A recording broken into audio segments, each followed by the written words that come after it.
Lafzda qachon qarasa sinalaman, qachon qarasa sinov orqasidan sinov.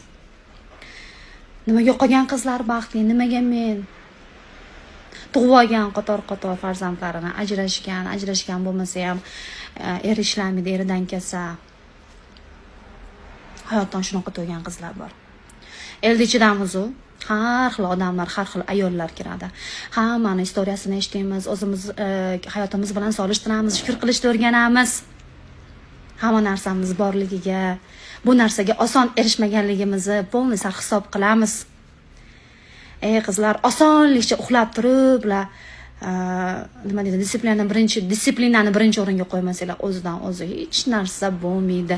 Birinchi o'chir o'zingizlarni ustingizlarda ishlab, disiplinani birinchi o'ringa qo'yib, sahar turib, masalan, men hech qachon meni ko'rinishimdan birov ish qiladi deb o'ylamasa kerak, mehnatdan hech qachon qochmaganman. Buni bu yog'iga ham qochmayman. Maza qilaman. Bolalarim halol yedirib, bolalarimizga halol ishlab, prям charchab borib, shunaqa savobli ish. Uyga borib yana charchadim demasdan, uy ishlarini qilib, shunaqa hurmat qilaman, ishlagan qizlarni shunaqa hurmat qilaman. Hamma narsaga ishoning, hamma narsaga ulgurishyapti. Ishiga ham, o'ziga ham, ko'rinishi ham, eriga ham, bolalari ham, popochkam turadi-da, ishlagan ayolniki. Shu uyda o'tirgan qizlarchi, hammasi ham emas.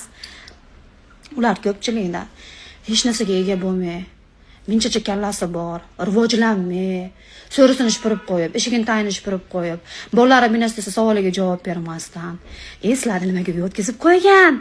Bolalarimga chiroyli qarasin, bolalarimga chiroyli tarbiya bersin, bolalarimni chiroyli kiyintirib, qonunga qarasin deb uyga o'tkazib qo'ygan qizlar.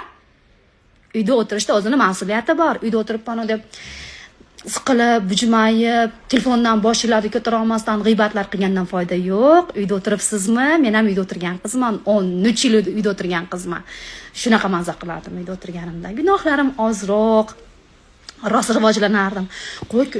Men qolib ketyapman, men uyda o'tirib qolib ketyapman deb kitob ochib o'qirdim, shunaqa kitoblar o'qirdim, shunaqa maza qilardim.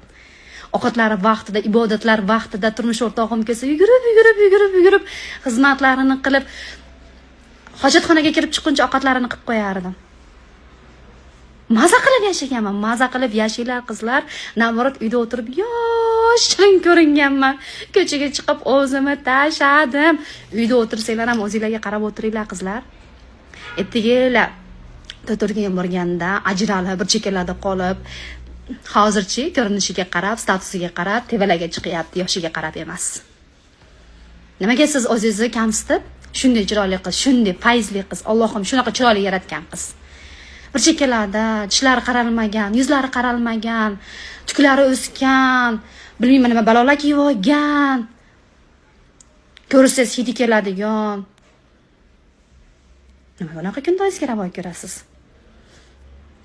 Yo'q, idealni ko'rinishda bo'ling, sizni changizda turisha olmasa. Shunaqa asal ko'rinishda bo'ling. Sizga oshcha gap ham gapirisha olmasin, oshcha savol berisha olmasin. O'zingizni мнениеңiz, o'zingiz dunyo qarashingiz, o'zingiz oilangizni o'rningiz bo'lsa. Voy, erim, titi qilmasdan, biz уже ayollarimiz 18 yoshimiz bilan qatib qolmaymiz qizlar. O'zingizni rivojlantiring. Bor vaqtingizni, bor vниманиеңizni o'zingizga qarating. O'zingiz kayfiyatingiz zo'r bo'ladi, oilangiz kayfiyati zo'r bo'ladi, oilangiz energiyaga to'ladi. O'zingiz hech narsa bo'lmasa, hech kimdan hech narsa kutmang.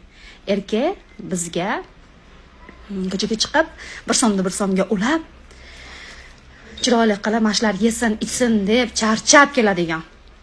Biz uyda o'tirib olib, uyda o'tirib olganda ham mas'uliyatini his qilmasdan, bolalarini urib, bolalariga normal yedirmasdan, yo o'zimiz normal ko'rinish bermasdan, yo kayfiyat bermasdan, yo energiya bermasdan, nima haqqimiz bor ayol deyishga? Nima haqqimiz bor? Ayol shirin bo'lib yurish kerak emasmi? Ayol shirin kayfiyatda bo'lish kerak emasmi? Shunaqa gaplarim ko'p, prosta chalg'aymanda. Bekarchisan sen deb. Bekarchimanmi, bekarchi emasmanmi? Motivatsiya olyapsizlarmi, olinglar. Darrov negativ yozmasdan. Ilinyaptimi, ilinganda bilinglar. Hammalarni yaxshi ko'rib, hammalarni hurmat qilib, sizlardan motivatsiya olib, kontentimni yurgizyapman. Hammamizdan Alloh rozi bo'lsin. O'zingizlarni men uchun ehtiyot qilinglar. Hammanglarni yaxshi ko'raman. Hammanglarni salonimizda kutib qolaman.